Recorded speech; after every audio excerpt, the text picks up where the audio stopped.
So when I was a teenager, I was in a wrestling team and I was all full of muscles, Jerry, and I had a lot to prove. So my dad, said to me with his thick Brooklynese, John, let's go outside. I'll show you how to teach you how to cut wood, with a saw, you know. And I'll stop imitating him. But then I always said, oh, no problem, please. So we went in the backyard.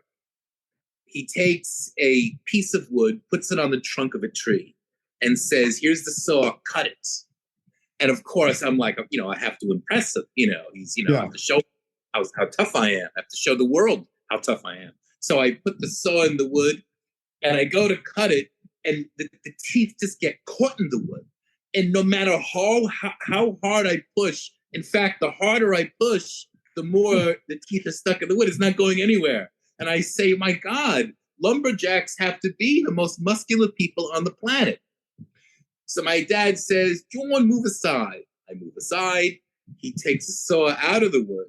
He just moves the piece of wood around. So now he's going with the grain of the wood. Okay, I was going against the grain of the wood. So he takes the saw and he says, let the saw and the wood do the work.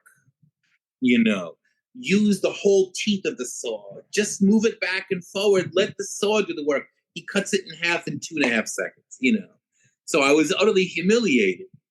But I think but the idea of sort of accomplishing more by moving in harmony with things, and not forcing yourself on them. And the